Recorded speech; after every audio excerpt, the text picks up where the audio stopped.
Yeah, what up? It's us again. Us two. Oh Me, no, Gareth, not again. him, drag and drop. Second series of the day, ESL One Genting Chinese qualifiers. Draft is ready, let's just frickin' go into this. Sun Gaming up against VG Gaming J Thunder. Most obnoxious, longest name in all of Dota 2. We'll call them Thunder from here on out. But the draft has progressed to a point where we're in the second phase. Very quick from both teams as we run through the Bounty Elder, Titan Omni-Knight, Broodmother, Puck, and Beastmaster, Clockwork, Razor, Tidehunter, and Batrider all banned out. Drag and drop. What has happened in the last 3 hours? Because this is not the first time that these two teams have met each other recently. It is not indeed. Just before this, they played a series in the H-Cup, and Thunder ended up winning 2-1, with the third game going all the way past the hour mark, 1 hour and 7 minutes, as well as 36 seconds. That's what it took them to bring down Sun Gaming, who have played very different heroes in all of these games. Same for VGJ.T, really. So, and even this one, right? Disruptor, Sanking. Bit of a new leaf there from Sun Gaming. They did play Disrupt in game number 1 in the last series, which they won, but Sanking has not made an appearance with them, at least today, in this particular matchup. So, well, we'll see where it goes. Death Prophet once again, one of the go-to heroes here these days for a lot of Chinese teams, by the looks of it. And very solid mid-pick here, VGJ Thunder. Gonna have some issues perhaps dealing with that, and also one of these heroes that once you get a couple of levels in, once you have the Spirit Siphon, makes it a little bit harder for a hero like Tusk to come in and just gank very easily, at least. So you have that extra bit of survivability to buy you enough time for support rotation to come in to help you out of trouble. VGJ Thunder though, well, probably still coming in as the favorites into this particular matchup. They certainly have the momentum coming in from that earlier series, but both teams had a little bit of time to reset. Take a break here. Have their dinner. With dinner, yeah. It was a 2-0 victory in the last series. 34-minute victory for Sun, followed by a 31-minute victory for Thunder. Sun against Thunder, it's turning into some Pokemon game. Gold versus silver, red versus blue, diamond versus emerald, Sun versus Thunder. But the third game in that series was over an hour long. Seems like it was a pretty interesting one. We don't get the Shadow Fiend Clockwork combo. We miss out on that one, unfortunately, as Clock is banned. But like you said, we get the DP again, favorite hero for a lot of these Chinese teams, while Sun start things out with a ton of team fight, a lot of lane pressure, and some good objective-taking heroes. Vici do have a little bit themselves, a bit of save and aggressive nature of Tusk Snowball. They've got the Shadow Shaman for the push power with those Serpent Wards, and now they can start deciding which way to go. Do we meet them head-on with team fight, or we try and split push things out? Well, Medusa can do both. Farm some ancient stacks, get yourself to the point where your opponents have to deal with you, seeing as you get so tanky. Pretty much, Sun Gaming, with the immediate response, the Anti-Mage making an appearance. The scourge of pub games everywhere, but not all that ubiquitous in pro matches. But to pick it up here, up against Medusa, but you're also up against a Shadow Shaman. Technically, a lot of really good lockdown up against this AM, and it's even something that the classic Manta style can't really help you with either. So you gotta be a bit careful, wary of the Shadow Shaman and his positioning throughout this game. But other than that, you should be able to play around the Medusa, counter out that hero to a good extent, and then set up for a Death Prophet to come in and swoop everyone else away with the help of that exorcism. So final ban time. Both teams have their 1 and their 2. It looks like the offlaners have been left until this final stage of the game. We don't see a lot of Enigma nowadays, but could be a decent pickup here for Sun Gaming up against all of these nasty, nasty heroes. You catch the Juggernaut while spinning, cancel out that Blade Fury TP. And Beastmaster, I guess, could do a similar... Oh, no, he was banned. Never mind. First phase banned, yeah.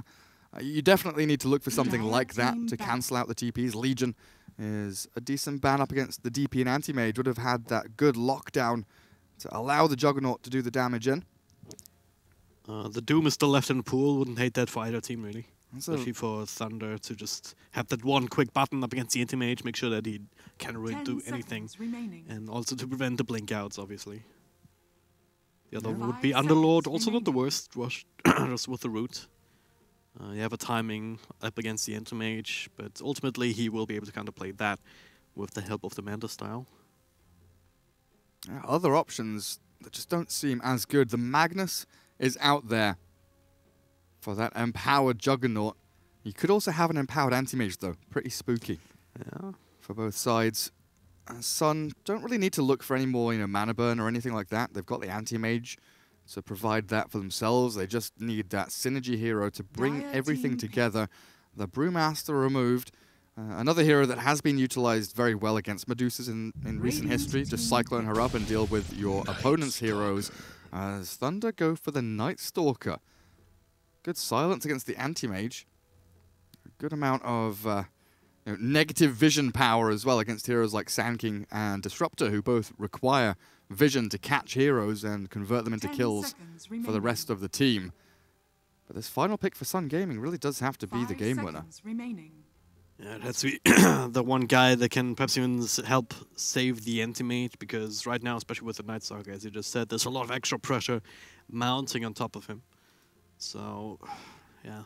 They need perhaps something that can help set up together with the Disruptor and Sand King to just go more into this teamfight style, go for a 4-protect-1 even, where the 4 of them together can pose as much of a threat, or a big threat essentially, so the anti-mage has space to farm on the other side of the map and split push and do his thing, and gets to a point where he's harder and harder to deal with. Even perhaps a BKB in this game, something you might consider eventually, but it's Magnus for them actually, and does kind of fit into that, with the RP being able to set up, of course, as mentioned, that Empower to basically that early Battle Fury to help him accelerate even faster and even quicker, and also do a ridiculous amount of damage if you do find a few heroes in a big combo.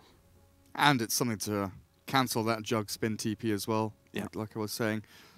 A very good pickup there for them. I wonder now if VG Gaming are thinking, hang on, why didn't we pick Magnus? How have we not gone for this hero? But it will be Sun Gaming that gets their hands on that. Of course, we do not have a ticket, unfortunately, in this tournament just yet.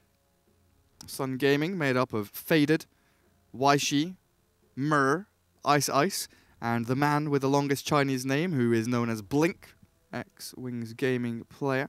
Very skilled. VG Gaming Thunder. They've got some pretty well-known names on their lineup, right? All built around Sylar on the one roll. Kama, Yang, Fade, and Io picking up the rest of the pieces as well. Sylar picking up the Juggernaut, probably the most recognizable name for us Westerners, with the only one lacking Chinese characters here on the side of VGJ. 0.0, the little face. Well, away we go. Oh, no, that's not the button I wanted. Boots first, Sand King, and Boots first on Magnus. Very early aggressive builds from them, looking to get that pressure in the lanes as early as they possibly can. Also look to escape from heroes like the Shadow Shaman and the Tusk. DP sets up for mid. Looks like anti-mage for Faded here, a little bit timid, scared of what's coming his way down towards the bottom rune spot. Dire setting up for a bit of an aggressive move forward. Observer Ward already down, blocking up one of these camps, giving a nice bit of vision across the area. And the Radiant are just giving up on this. Well, they've drawn a line to come across. DP is saying, hey, I'm not coming top for the rune, I'm going to come down to bottom and we'll contest. We've seen 2 heroes top potentially, Shadow Shaman and Juggernaut, both showing to the Magnus. So the Radiant, Sun Gaming, know that they're going to be 4v3 down here potentially.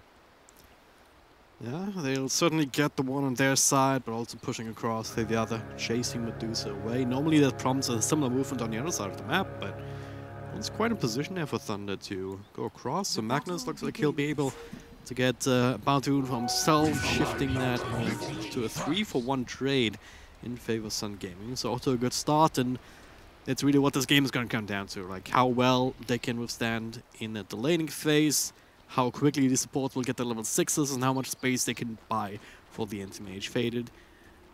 Yesterday we've seen him play Shadow Fiend out of mid 3 times, I believe. This time relegated to the safe lane position, Blink taking over the Death Prophet. Relegated? No. Safe lane, best lane. You can argue that, yeah. But the point is, he's in a different position. He's just going to farm, and there's certainly going to be a lot of pressure mounted on him to try and prevent him from getting to that point where he's just a really big threat, not just on Medusa, but everyone else as well. Night Stalker gone on immediately here. Mana Break level 1 with the help of Burrow Strike gets a lot of damage in onto the little Night Stalker. So we've set up here with aggressive dual lane against defensive tri-lane. Anti-Mage babysat by both of his supports, but they'll realize now that their pull camp has been blocked, so they need to play aggressively in this lane and look for kills, look for the pressure to push back these dire heroes. The damage is coming through onto Tusk, not enough to kill him, so they switch back and try and shove the Night Stalker into a position where he has to burn through his regen. Yeah. A lot of mana to work with already as well, so still has the mango, but ideally you want to build it into one rather than pop it for a void. So the threat potential from the Night Stalker in this lane is not exactly there. Tusk, bit of a different story perhaps, but of course the shards not gonna be a big threat for Anti-Mage once you hit that level 2 and have the blink available for emergencies. So the way this lane should work out should be in favor of the Radiant side eventually. But the one thing that they don't get is a lot of early stacks here for the Anti-Mage they could be farming up with the Empower. Got it. So in that sense, it's still a success for Thunder here. As I say that though, Snowball defensively and put a Night Stalker on the inside. The big tanky Tusk, blink across though, faded, a couple of extra right clicks. No more mana to burn though, so no extra damage coming in from that, but another Burrow Strike, not gonna get in range despite the boots. Night Stalker. Level 1 Burrow Strike is one of the worst stuns to try and land. Yeah. He will secure a regen rune for himself though. Not gonna get... Oh, it does. It does get cancelled out. Tusk wasting his mana there, it feels like, but gets himself a bounty rune for good measure. Juggernaut 16-12, Medusa 13-3. We've been spending a lot of time focusing on that bot lane just because that's where all the action is, but it's the farm that the Dire are getting in these other lanes. Outmaneuvering their opponents. Magnus getting a decent amount of levels, up to almost 3, but with one last hit to his name, definitely not farming as well as maybe he would like. So look at the nice on a Juggernaut, 15 here for Sylar. And that's really devastating in this day and age. So you take away 80% of the experience. You can't just stand in the sidelines and hope to leech. It's not really working anymore. You need to be able to contest, but with the Shadow Shaman always lurking around, this is just not something that the Magnus can afford. Because he gets shackled up, 2 levels on the spin, he's just going to drop very quickly indeed. I love it when skilled players drop their Quelling Blade onto tower to get last hits. It really does turn me on. Great stuff, Sylar. Very, very good. Just to make sure you get those last hits, pre-damage the creeps, get the damage from the tower to get in, but not steal your little last hits. Juggernaut now 25 and 16. Absolutely ridiculous levels of farm there. Missing very, very few CS. And of course, denying experience away from the Magnus as much as he possibly can. And they'll send the Sand King up to top to try and alleviate some of this. But again, it opens things up bottom for Night Stalker now in his first night time to play aggressively. Disruptor will back away. Looking to try and deny a creep away, but Night Stalker's got the attack damage there to get the job done. Same time, man, we see some of these supports rotating in and out. There was an Invis rune picked up by the Sand King. Is that his courier following it? No, that's a Dire courier. I was like, what the hell? Phase boots arriving here for the Juggernaut. Level 5 Jug, though, finding a kill or anything here is close to impossible. With the Radiant scanning in behind the southeast of this Tier 1 mid, DP feels relatively safe, but no move from the Shadow Shaman just yet. Instead, they'll start with the shards, but doesn't block the DP in, pushes her back away, pops a raindrop in the meantime. While the Sentry will deward that obs. Now everything is dark and spooky for the Death Prophet. She has no idea when she's going to be jumped on next. Yeah. So far, this laning stage working out well for Thunder, I mean, especially considering this one-position matchup. Sylar playing this lane perfectly well, even has some stacks to drag the creep wave into. Level 3 spin to clear it all up as well. Yeah. Not even using it just yet. He's going to secure it. Oh, he misses one. Oh dear. Oh, he misses another. Oh, misses another. No. No, Sylar. Not like this. Well, they fucking lost now. I mean, yeah. What else can we say? Everything was so perfect, but it wasn't to be. He does reset the equilibrium, though. That's the main purpose of this. Where's the range creep gone? Hang on. Wait. Where did it go? Magnus dragged a wave. Maybe that was intercepted. Oh, yeah. There's a catapult coming now as well, a little bit late. Fair enough. Fair enough. Bottom lane. There's the first blood in on the Night Stalker. Anti-Mage and Sand King. Working well with this glimpse and kinetic field to bring down the Night Stalker during nighttime. Very, very important to get that kill in this period as they smoke up now. It's going to get popped almost immediately there by the Tusk, so a completely wasted smoke. They're still moving towards mid. This is absolutely bizarre.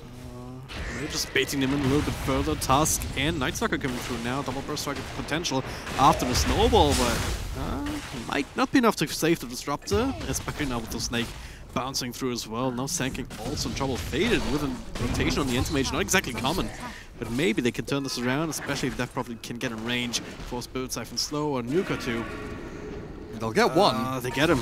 Is it really worth it? I mean, I guess the creeper was pushed across towards the tower. You don't really feel safe last hitting there. Yeah, you're not missing that when you last hits Anti-Mage. Like, sure, it's worth Anti-Mage coming across, but Radiant waste a smoke. They lose a couple of heroes. They get one kill on the Tusk. Medusa gets involved in that very importantly as well. So not only is she, you know, second place in CS, but her net worth will be amped up. Whoa. Okay. Yeah, that was the shackles into. He still has Omni Slash, hey? There's no skewer here. Juggernaut's going to get another one. This is going to be a double kill for Juggernaut. Sala just has to pop the ulti and down goes the Magnus. Huh. Well, that's the power of this lane, isn't it? And they just walked into them, not once but twice. Magnus unable to get out of there. Even with the Shrine available, and that's the big issue. I mean, with everything that's happening in the bottom lane, with Faded even getting a couple of kills, normally it's not something that you want to have against you, just feeding some kills towards the Anti-Mage, especially with Magnus on the team, but that Magnus, only one level in power, so you can't really help too much to catch, to help the Anti-Mage get further ahead. And you also have two lanes that have gone extremely well. Juggernaut sitting at 56 assets, 25 denies, and a couple of kills. Meanwhile, mid though, well, nice little dodge there. And Tusk, still a little bit of trouble. TP through from Juggernaut, does have the spin. The Exorcism will help dispatch of the Tusk very quickly, now diving past the tower to get the glimpse back, right back under it. Long TP there from Night Stalker. And is it going to be enough damage here with the Healing Ward out? Not being countered, but the Exorcism Spirits find their target, but it will cost the Shackles. Find the DP, stick charges, not enough to keep Blink alive. And it's a 2-for-1 trade in the end. Kind of keeping Juggernaut down a notch, but not even done yet. Disruptor next on the list here is Night Stalker, making good use of that ultimate. Ends up 2 for 2, and again, the fact that you're popping Exorcism, you're committing 3 heroes mid. Sure enough, Juggernaut TPing there to try and save his buddy. Looks a bit awkward, but it allows the Dire to bring the rest of the heroes in, get Medusa involved, and she is so incredibly farmed at this point. You're looking at her sitting at level 7, sure, but net worth-wise, 3.6k, just ahead of that DP. Anti-Mage is still on a long road towards his items, going for the Vanguard build, which we haven't seen too often of late, but with a Magnus on your team, likely maxing in power as his next ability is coming up, you should be able to get the value from that cleave anyway. So the Vanguard will allow him to join the fights earlier, be a little bit more tanky, and soak up a little bit more damage. And I mean, once you have the mana break max, it's also a significant amount of extra utility and power that you bring to the table. So it's not something to ignore. Got it. Seaworth can make good use of that. Burst strike, spin is there. He should be fine at the same time. They can keep vision, they can dump him right back with the kinetic field, catching him, but mass TPs coming through here from Thunder. Healing wards, unable to be counted out. Faded now, he's in a lot of trouble. Does have a blink available, but the shackles find him. He doesn't actually pull the trigger on it, and as a result, Silas playing that so well. He even had 7-1 charges and the ability to ulti if he really wanted to, but just holding on, knowing his team's going to arrive. And they, again, Thunder, they pull out all the stops to make the counter rotations, the counter initiations. They are reacting perfectly to this Radiant team. Sure enough, a little bit of space here for the Magnus, but immediately Juggernaut's back up towards top lane. They're not wasting any TPs, they're not wasting any smokes. There really is no redundancy about this Dire team's play. yeah. And they've got huge stacks of the Medusa. Like, everything is going perfectly for them. Yeah, while all that was happening, Medusa was just clearing through one of the medium camps here and just surging ahead. If you look at the net worth now, it was still closer to DP, but much closer to his own Juggernaut as well. And that's a bit of an issue, because the farmed Medusa can be extremely hard to deal with, even with an anti-mage. Especially with the rest of his teams doing this well. I mean, this Night Stalker, huge source of vision. Meanwhile up top, Exorcism used. This time, Gonna punish the Juggernaut with usage of a couple of ultimates. They need to turn this into a tower, though. If Thunder can come back and defend this tier 1 or claim a tier 1 for themselves down at bottom, they've got Serpent Wards to throw into the mix, so it looks like they'll go for the trade instead. Still a decent play here as mid lane is also being pressured by the Night Stalker. Again, this Radiant team, they're going for these minimal picks into plays, while the Dire team making the most of the rest of the map. Siege creep, they're gonna do significant damage here. This mid tier 1 as well will end up in the deny range, more than likely. It already is. As the glyph comes through, bottom tier 1 has fallen to the woods. And there's your Medusa. Mask of Madness now up. Finished off the ancient camps. She's gonna sit here for a while, just farm through these for a little while as she moves into her next item. Juggernaut nearly has that Yasha done. Something that we see a little bit from Juggernauts. Yeah, moving into the Shadow Blade next for that initiation tool. This is a Sylar special. Doesn't really like the Battle Fury build, just wants to go for the early stats from Yasha. And then Shadow Blade to be able to catch people off guard. But he has been spotted by that one Radiant Observer ward. Death Prophet gonna have to make the fast retreat away through this dire jungle. But look at this. Look at this Tusk. He's scouting. He's hasted. He's running around looking for people. Yep. What's up in power? Closing on the Blink Dagger too. This might be one of these things that can shift the balance of power here, especially if you don't expect it. You all of a sudden get two of your... What the hell was that? Oh, flying up in the air, but still got caught by the RP. Snowball in to try and help, but Tusk just throws his own life away on top of the Night Stalker. Maybe not the ideal situation. Attempted save not working out for the Tusk, unfortunately. Juggernaut is forced away from top tier 1 by the Sand King and the Anti-Mage. SK cancelled out his TP though and waits around down bottom. Epicenter Burrow Strike ready. Could go for a play here. Shadow Shaman's all alone. They are spam pinging the Rasta saying, hey dude, get back. There are bad men around. Here's the Epicenter. Hex to slow him down. The Epicenter's just about going to catch on with a couple of the pulses. But the Burrow Strike expended means that a TP away, the Yules, oh, it's ready from DP to cancel the TP. Easy, easy play. Good patience there from Sand King, just holding on, waiting until reinforcements are in range and waiting to go until he absolutely has to, because Shadow Shaman is already on the retreat. So, get themselves that kill, not committing too much at the same time though. It is still nighttime now with the ultimate from Night Stalker, restricting vision even further. That's smoked up, charging across and claiming control over this part of the map. All in an effort to secure tier 1 top, by the looks of it. Already super low, so Sylar will be able to get rid of it extremely quickly. And right now, on the other side, Sun Gaming not quite in a position to do the same thing. So they're offering tier 1 there.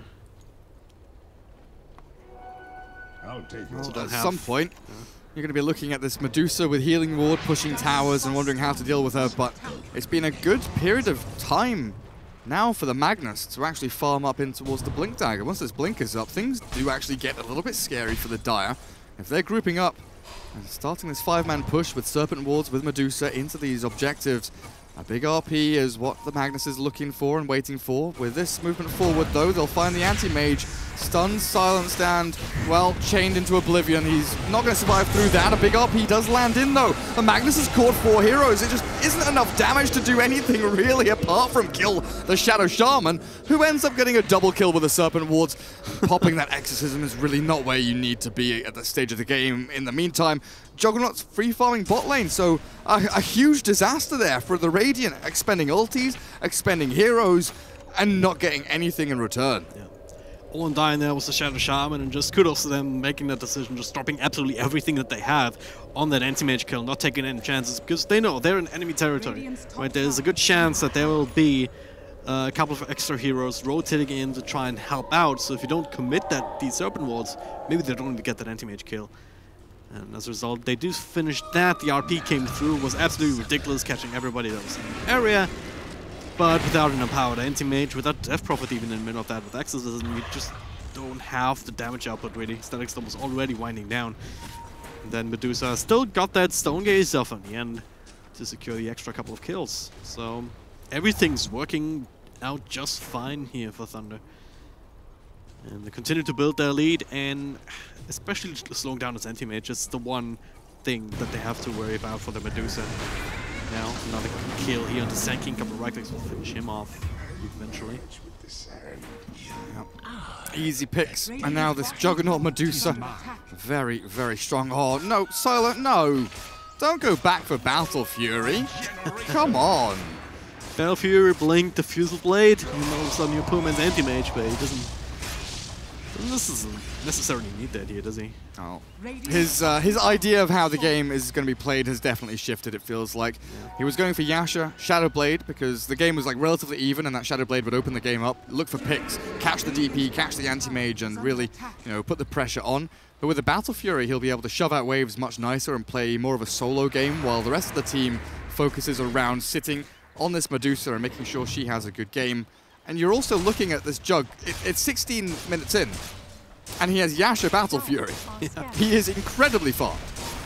The Battle Fury before the Anti-Mage. He was not opting to finish that up whatsoever, because he is relying fully on the Empower now. Which does mean that you're kind of shackled to the Magnus in some ways. Like you can't just split push with the help of that cleave necessarily all the time. Oh, now blinking in again into the trees. I think he's just sitting on the high ground, isn't he? Yeah. He is. Just waiting to see whether there's some sort of pressure coming through. Not a whole lot of vision up in the north side of the map. The rest of his team's smoked up, looking to protect him with through some aggression. They're pretty certain where the Medusa is. They've just scanned in on top of her, but she's already cleared through the majority of those camps. And the Dire, they're grouping up for a smoke of their own, it appears. Is there someone holding on to one? The Shadow Shaman, no. The Courier deliver one? No, they're just grouping up. Yep. They don't care about smoke. They don't care about hiding. They want to show themselves and make a play. The solo RP. They've caught the Medusa, but I'm not sure about this. A good epicenter burst strike will be able to clear them through with the Mana Void. There we go. Finally a good fight, but the Omni Slash is dealing so much damage in onto the Magnus. Not quite finishing him off, so he needs the Blade Fury to do the job. Self-Yules, DP up in the air, but the Ghost is still flying until the Tusk comes in and punches her into the sky, straight to heaven as the Anti-Mage silence into the Chain Stun. The Snowball follows through, but he blinks away. A little bit of distance gained, but that blink still on cooldown with the Void to follow. The Urn is a Spirit Vessel going in onto the Anti-Mage. Is blinked back, and Disruptor TP's away, but they're still chasing the shards. Oh god, if they can get another Spirit Vessel Soul Release? No, not quite. He shrines up and will escape.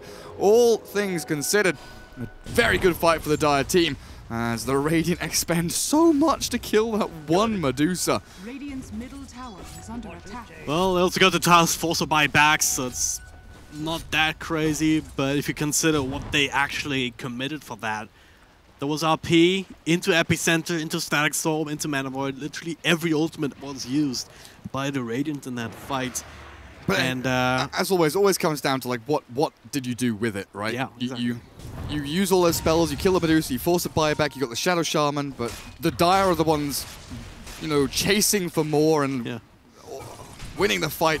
When you think about the grand scheme of things, especially when Roshan, Tier 1 tower, all still standing, it does buy time though. That's the one thing the Radiant do for themselves there, is they buy a little bit of time. They slow down the potential 5-man from the Dire. They make sure that the Anti-Mage can keep farming for a little bit longer, at the very least. He certainly needs some more time. Even with the Manta Style, that's a bit of a hybrid item for him, of course, to do a lot of extra damage with the Mana Burn, just setting up for a quicker, big Mana Void. But ideally, you want looking towards the one extra item and these extra levels before you're really feeling comfortable going into fights like that. Especially since there is still the Shadow Shaman to worry about for the long lockdown. Like you still maybe some Omni Slashes that you have to play around. There's so many things in this game for him to worry about, even with the Manta Style. I feel like that they need to buy a lot more time, but same goes for the other side. It's not like a Thunder on a clock here, right? You have a Juggernaut with the Battle Fury, so he's farming just as quickly, if not quicker, than the Anti-Mage in this game. And you also have a Medusa with the split shot keeping up. They're spreading themselves across the map very efficiently. So Medusa farming on one side of the jungle, Sylar on the other side.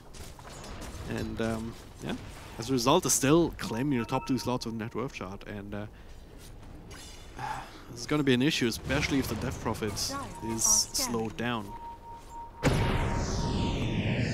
They're looking for some kind of catch. That is one thing that the Dire maybe lack here, is that overwhelming teamfight catch. So they do have to rely on, you know, baiting out a Medusa, trying to force the Radiant to fight into them. They scan forward here, the Radiant, knowing that the Dire are likely coming their way, holding high ground and waiting for this moment to strike, but the Observer Ward from the Dire sees them. Anti-Mage jumps forward, immediate blow up onto the Shadow Shaman. No real follow through though. That's going to high ground as well, silenced up. Snowball will only delay the inevitable here. Double kill for Fader, alright. More time, and now more chance of an objective. Exorcism is ready, this is exactly what the Radiant were looking for. The Dire played right into their hands. They just didn't send a Medusa forward. She was playing very timidly. As the Dire were looking to get that vision advantage so they could see where the Radiant were coming from.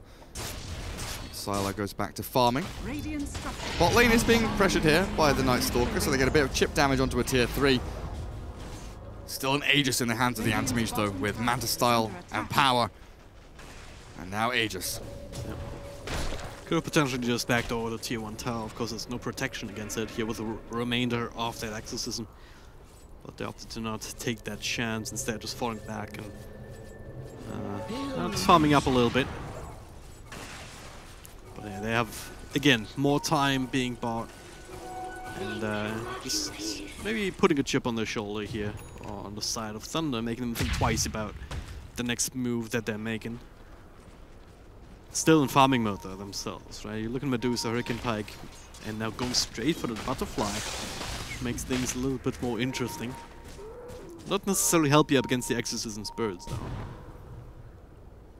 AM's going for a butter himself. Juggernaut and Medusa, a lot of he's changed. He wants to go for a basher now. Much more aggressive itemization. Rely even more on your teammates. Sand King, Magnus and Disruptor. And again, this Radiant team really does have the better team fight. If they get the jump, they can blow people up with their chain stuns, their big AoE abilities. And the Radiant, all in all, have a much more well-rounded lineup, while the Dire team are farming better, sure. They're pushing better, yes, definitely. Controlling the map with this Night Stalker, with this Tusk, but if they meet in a head-on-head clash, once the 5 heroes on one side meet the 5 heroes on the other, you do have to favor the Radiant in terms of team fight prowess. Yeah, especially if they keep getting the drop on the Medusa like they've been able to do in that one fight in mid. Especially seeing how she does not itemize towards the Lincolns or BKB or anything to protect herself from that mana burn and that Abyssal Blade that's going to come out from the Anti-Mage. Or the Mana Void, of course, being the big one. Because Medusa, generally, you want to build into a big mana pool because that's adding so much to your effective HP with a Mana Shield. That's a double-edged sword in this kind of game. For now, though, Anti-Mage leading the charge. Baited, trying to make them go in on him as he's welling away at the tower. The rest of his team sitting back behind him to jump in case he does get initiated on. And the one downside is the Radiant do need to be like grouped up as 5. They can't have one of these pieces of the puzzle missing when they meet the enemy team. That's why the split push is happening here. Bottom lane, Juggernaut and Medusa just continue farming. There is the Butterfly. It might start to feel a little stronger now as Night Stalker pops the darkness and flies over the trees with Burrow Strike on cooldown.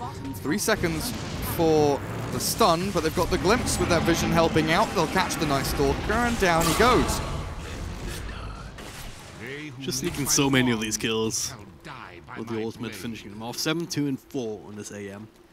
Now he's tying himself up in terms of his net worth together with Sylar, who's now putting pressure on the mid lane, as well as the bottom lane with the rest of his team. So, in Sun Gaming, surely they have to respond to this. This tower's already down half health. It's gonna die. Yeah, there's no glyph. There is no glyph. It's just gonna be a tower for free. And this is the thing, right? But the fact that the Radiant have this overwhelming team fight force and their 5-man is super strong, they're going around as 5, they're grouping up. The Dire just spread thin across the map. They get a tier 3 take. They're going to get a lot of damage onto the range racks. In fact, down to half HP from just Serpent Wards. And the Radiant don't really get much outside of a tier 2 top. You know, you think about map control in general, sure, you've taken an objective here, but it doesn't really gain you that much in the long run, apart from maybe allowing Anti-Mage a little bit of free space in the near future. Certainly not in comparison to the value of these shrines at this point in the game. Not just for heals, but also as a extra teleport location to also then establish that map control, then just keep your jungle safe and have that teleport point in case the anti-mage is farming your jungle, he gets going on, you want to teleport to that location to then help him out, but you can't do that anymore because you've already lost a tier 3 very early on. It's the entire team. They've already lost their team, dude. They've lost every player on their freaking team. GG. Well, that's one way to end the game, I guess. Anti-mage just come back. Who paused, by the way? Medusa. Well done, Medusa. Very nice of you to pause there. Doesn't it auto-pause at some point? No, only in ticketed games. Okay. Yeah. Unfortunately, not a ticketed game, so Medusa, very good manners there. Pauses for the opponents. So, slow-paced game, back and forth. Next Roshan definitely going to be a big point of contest. Just under 4 minutes until the big man returns, about 45 seconds until Aegis goes. Anti-mage not really accomplished too much with it, but you've definitely seen the Dire team, dodging fights incredibly well. The vision they've got has allowed them to do so as they've controlled the majority of this map themselves. But you still have to win a team fight to win the game. And it's going to have to come down to how well this Medusa can control that frontline tankiness that she has. Play around and kite the anti-mage of the Magnus. Try and make sure that you don't get 5-man RP'd as this Dire squad. But honestly, Shadow Shaman, a lot of this game rests on his shoulders. Yep. Serpent Wards, the split push you get from Shadow Shaman, the ability to take tier 3s and, potentially racks here are going to be key, as are his talents. Level 20 and level 25, huge if he can get to them. Yeah. And also giving him some space to itemize further. He has the Eul Scepter in the pipeline. Give himself a little bit of extra safety, and also perhaps for the rest of his team, just another one of these tools to help you kite around the anti-mage, perhaps. Keep them away for a little bit. Speaking of anti-mage, him and the rest of his team just looping up with smoke towards that Roche pit here. Oh man, that DD rune is so juicy. Oh, just get it, but it was a bait here. Nice little snowball save, punched up into the air, the RP, trying to turn this around, but Medusa still got the little bit off the Omni Slash, bouncing through on the stoned up Death Prophet. So much damage in a blink of an eye. Sarlacc gets his 208th kill with it on these slashes that Pop-Up showed us, and they're not even done yet. They're looking for more. Night Stalker at nighttime. He cannot quite fly, but the Skewer will get rid of the trees to find a blink, that find Hex. Now the Shackles on long range on the Sand King. And a buyback force out. I'm not sure about this one. He's still gonna lose the Sand King. He's got no RP either. Sick DD grab by Deucer, the snowball save, everything dodged out, and the AM was just like, nah, I'm out of here. Even with the RP there landing on a couple of people, he blinked away. He's just like, nah, this is not happening. They couldn't get the damage in that they needed to, and the Dire team split that fight so damn nicely. You could see everything coming to fruition as they silence up the anti-mage snowball forward. With the damage they've got, they might just be able to bring him down, but the Skewer saves him. Sends the 3 or 4 Dire heroes back, but a dieback from Magnus will be what ends up happening here as they look for racks. This could be 2 lanes potentially with Magnus dead for a minute. Top lane for sure. Maybe they swing towards the bottom lane, and they will indeed. All the way down to the melee racks here. Oh, VG Gaming Thunder. All of a sudden.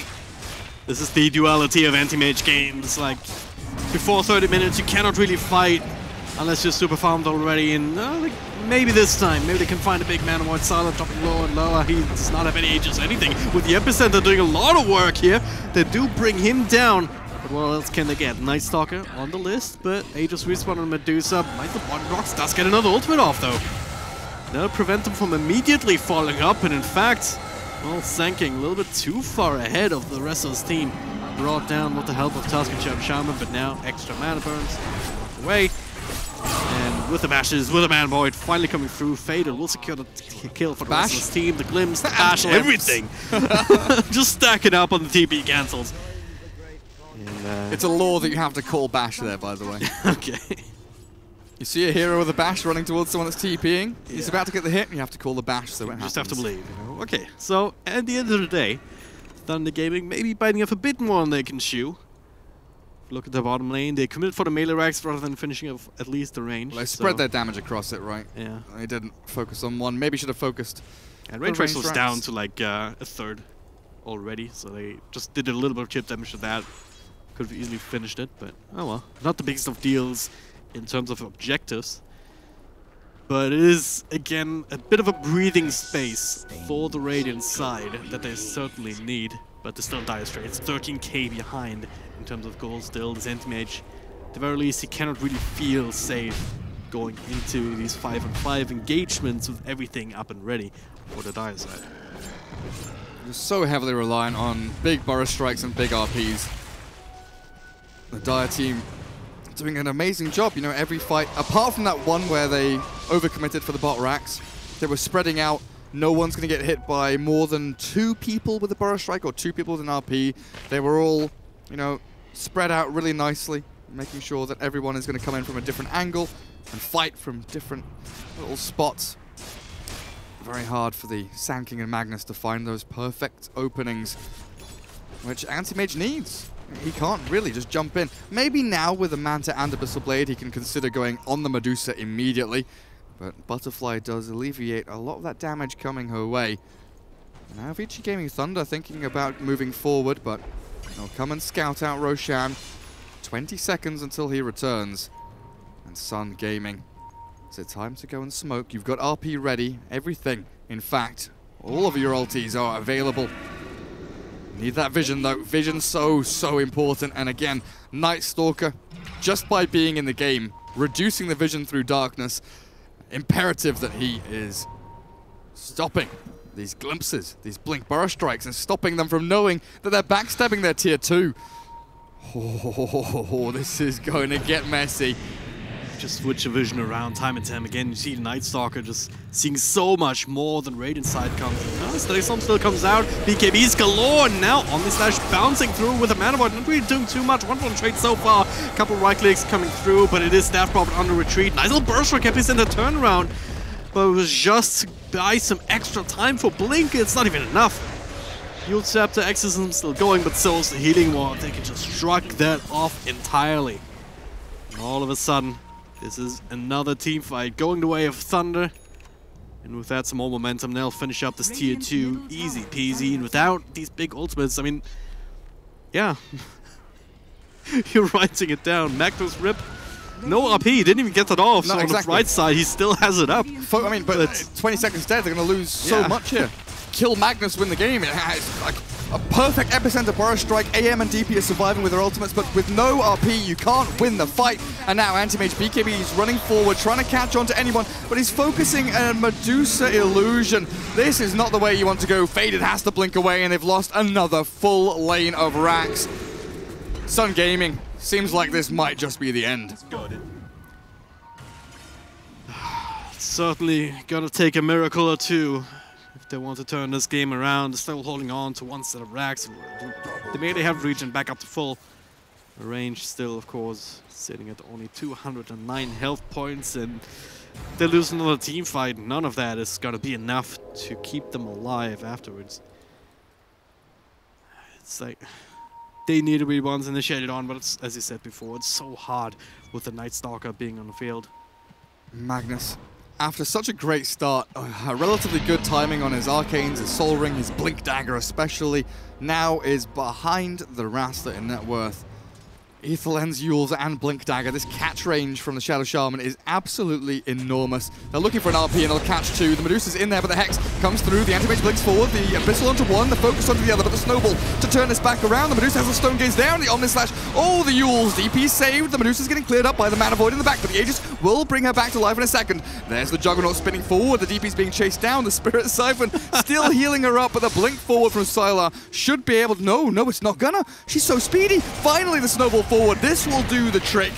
And Sun Gaming, it's about time it's sunset. No dawn for them. As VG Gaming Thunder will force the GG. No way to fight now. They went for the AP, but a quick hacks from the Shadow Shaman, making sure that they cannot fight in a more safer position. Forced to go into the rest of Thunder's lineup. And of course, that Aegis just claimed a second before, making sure that even though Medusa drops, it was not for long. Well, game 1, 34 minutes, follows the trend. Yep. Juggernaut, can you shut up? Oh my god! He was very excited about this game. What's wrong with him?